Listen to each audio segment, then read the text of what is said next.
اذا لم یکن الاسلام علی الحقیقہ، باب ہے کہ جب اسلام کا لفظ اپنے حقیقی معنی میں استعمال نہ ہو، لفظی معنی میں استعمال ہو، ظاہری معنی میں استعمال ہو، وکانا علی الاستسلام، اور وہ استسلام کے معنی میں ہو۔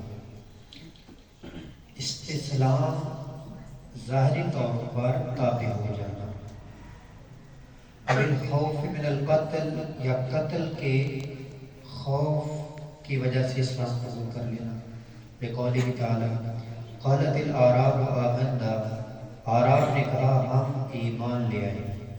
کچھ دیہاتی لوگ مدینہ میں آئے اور کہا کہ ہم ایمان لے آئے۔ اللہ رب العزت نے آیت نازل کی، قل، آپ ان کو کہہ دیں، لم تؤمنوا، آپ ایمان نہیں لائے، ولیکن قولوا، لیکن تم کہو کہ اسلمنا، ہم اسلام لائے۔ اب اسلام اور ایمان میں فرق کیا ہے؟ اگر یہ دونوں الگ الگ استعمال ہوں تو پھر ان میں کوئی فرق نہیں ہوتا۔ مسلمان اگر لفظ ہم بولتے ہیں تو اس سے مراد مومن، اور اگر مومن بولتے ہیں تو اس سے مراد مومن اور اسلام دونوں چیزیں شامل ہوتی ہیں۔ لیکن جب ان دونوں کو ایک دوسرے کے مقابلے میں بولا جائے تو پھر ان میں فرق ہوگا کہ اسلام کا معنی ہوگا ظاہری طور پر تابع ہو جانا، کہ میں اللہ کو مانتا ہوں، کلمہ پڑھ لینا ظاہری طور پر، اور ایمان تب آئے گا جب باطنی طور پر تابع ہوگا۔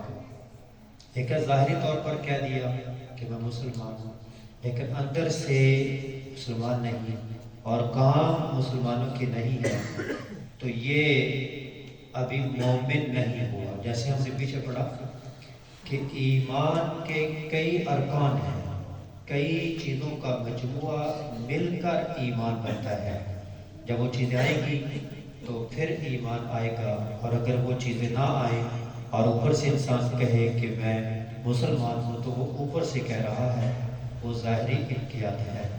اب ایمان والی چیزیں کچھ بنیاد کی حیثیت رکھتی ہیں، جن کو ارکان اسلام، کلمہ، نماز، روزہ، حج اور زکوٰۃ، پانچ یہ، اور ارکان ایمان، اللہ پر ایمان، فرشتوں پر ایمان، رسولوں پر ایمان، کتابوں پر ایمان، آخرت پر ایمان، اور اچھی بری تقدیر پر ایمان۔ کتنی چیزیں ہوگی؟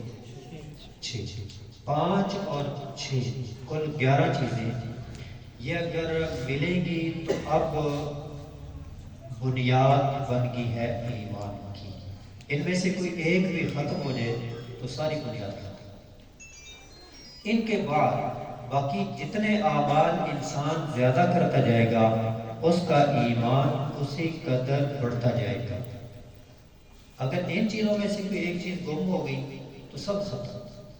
ان کے بعد، ان کے علاوہ جتنے زیادہ اعمال کرتا جائے گا اس کا ایمان اس قدر بڑھتا جائے گا، اور اس کے درجات اس قدر بڑھتے جائیں گے، اور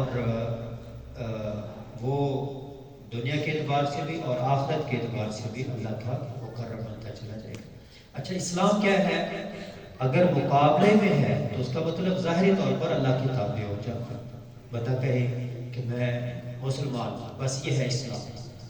اب اعمال اس کے مطابق ہوں گے تو ایمان آئے گا، اگر نہیں ہوں گے تو ایمان کوئی نہیں ہوگا۔ یہ ہے ان آیات کا مطلب، اور امام بخاری رحمہ اللہ نے بات اس پہ قائم کیا اور ساتھ کہا فَإِذَا كَانَ عَلَى الْحَقِيقَةِ، اگر حقیقت پر یعنی اسلام حقیقی معنی میں ہو، فَهُوَ عَلَى قَوْلِهِ جَلَّ ذِكْرُهُ إِنَّ الدِّينَ عِنْدَ اللَّهِ الْإِسْلَامِ، کہ دین اللہ کے ہاں اسلام ہے، یعنی پھر اسلام اور ایمان میں کوئی فرق نہیں ہوگا۔ آپ ایک لفظ یاد کر لیں، اسلام ہے ظاہری انقیاد۔ انقیاد کا مطلب ہے تابع ہونا، ظاہری طور پر اللہ کے تابع ہو جانا، کہنا کہ میں اللہ کے تابع ہوں۔